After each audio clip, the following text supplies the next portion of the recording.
Hello, Billy. What are you doing out here in the rain? Hi, Ceazor.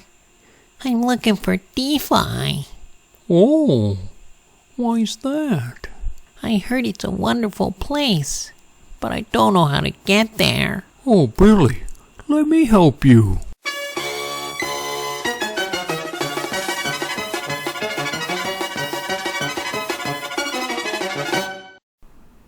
Hello and welcome to Ceazor's Snack Sandwich. Today we're talking about DeFi in general. Okay, it's not a very easy process to get into DeFi, so I thought I'd give a little explanation on the general idea of how to get from Billy here into DeFi. And if you are new to DeFi, this would be a great video for you. If you have a friend who's new to DeFi, maybe he can watch this too. But if you are, you're already surfing around in DeFi, this is not the video for you. But feel free to watch it anyways. You can put the speed at 2 times and mute it for all I care. Get me some views, okay? So anyways, so let's head over here. So this is Billy, little Billy. He's just got his job. He's made some money and he wants to get into DeFi. He's got some cash and he's heard DeFi is a great place. So what's his first step? His first step is to find an on-ramp centralized exchange. So depending on the country you're in and depending on a lot of different factors, you can choose one of these or even some other ones that might be in your country or your region or what have you. So here are some that I've chosen just because they are popular and people know them. And we have Binance, which Kraken, Crypto.com, and Coinbase. So they all basically do the same thing. They allow you to turn your real money, your fiat, into cryptocurrency. So you can send your fiat into them, and you can use these platforms to trade. So that's pretty much all you need if you really just want to trade. You just want to buy a couple crypto coins. You can go to Binance, buy coins. They can go up in value. You can trade them, and then you can sell them back to fiat, and that's all you need. But if you want to get into DeFi, which is decentralized finance, you need to take a few more steps, okay? These are all companies run by CEOs and by employees, and they're all inside their own network, okay? This is not blockchain technology. They trade in blockchain coins, okay? So the first thing I want to talk about, though, before I move on, is this. Now, these two exchanges, they have their own coins. They have the Crow coin for Crypto.com, and Binance has its own coin for BNB.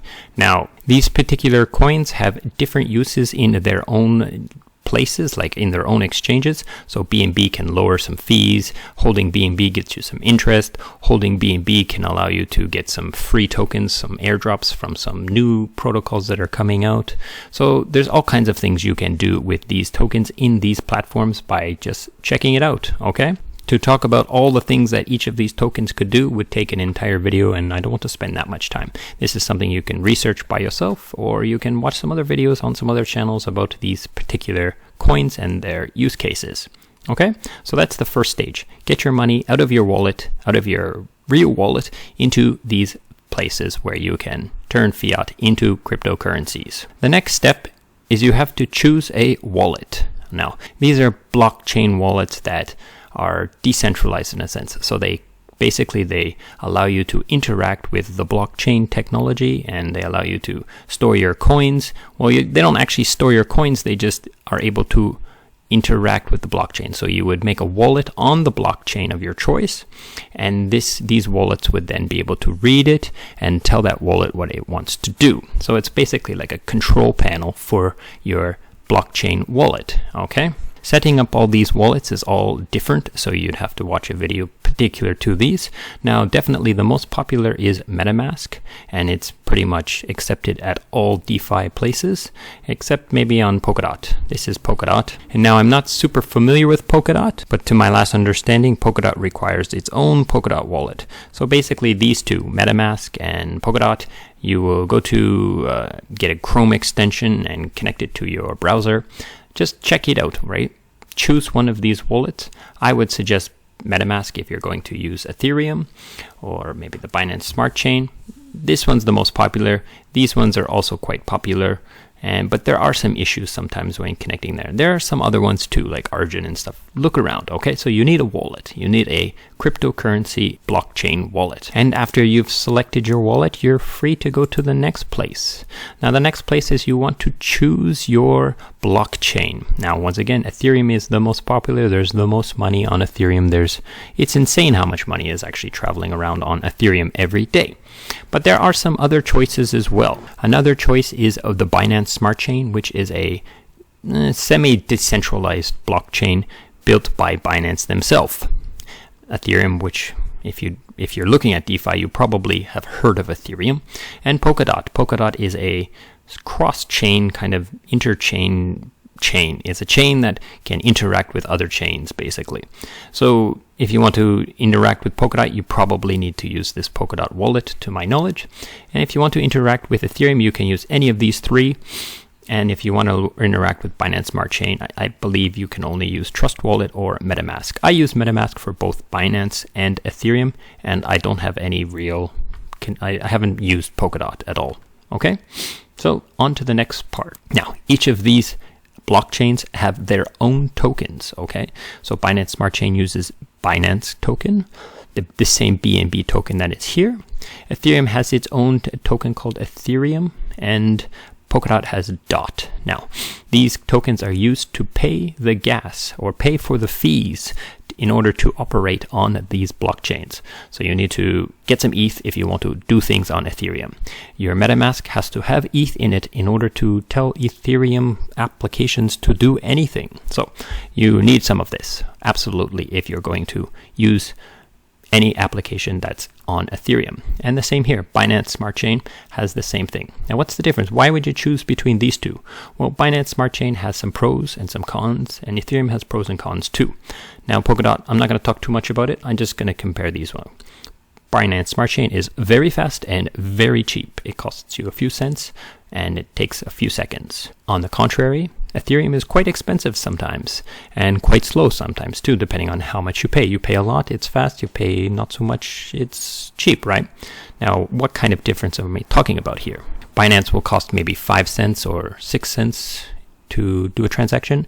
Ethereum will cost, the cheapest you're going to look at is about $10, $15, and sometimes it can go up to $40, $50, $60. So you see that there's a huge difference. However, Ethereum has tons of opportunity and money. There's not so many applications and choices on Binance right now.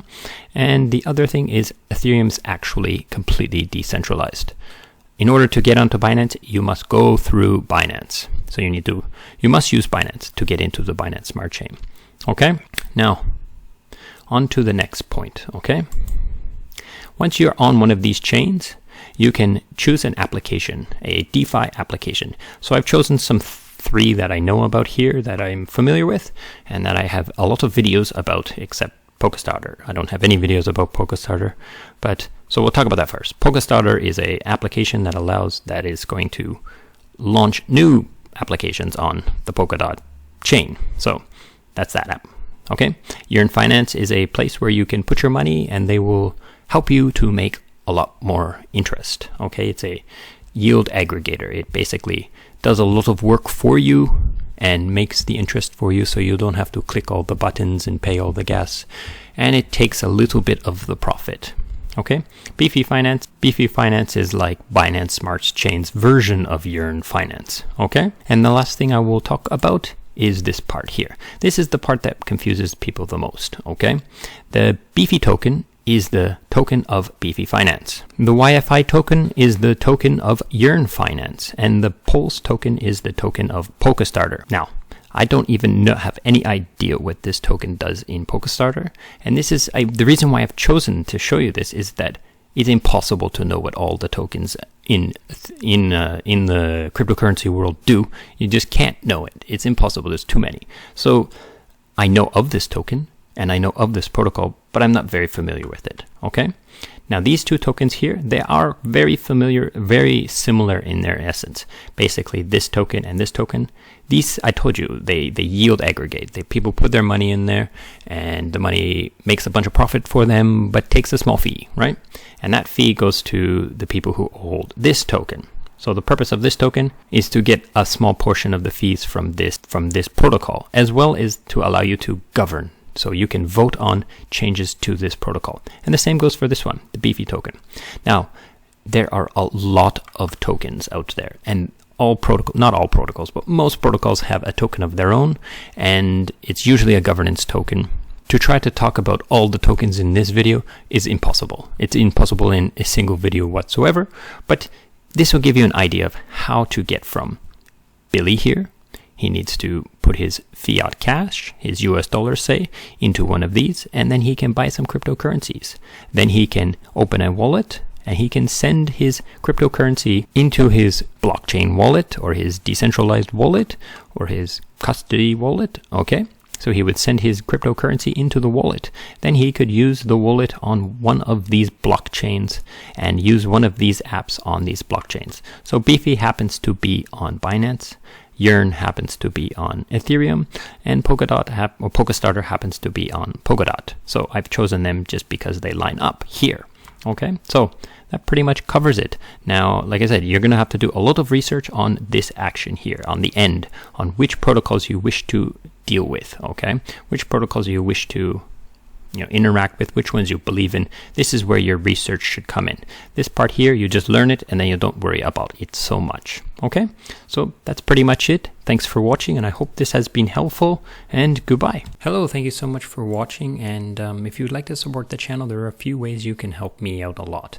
Number one is I have a Gitcoin grant. This is a pretty unique way to help out. Basically, the way this system works is if you supply me with any kind of donation, then the protocol itself will also match your donation with like an increasing amount the more the people donate to me. So for example, if you were to give me 1 DAI, the protocol will give me 4 DAI, which is great, so your 1 DAI can go a long way. So please feel free to come here and check this out.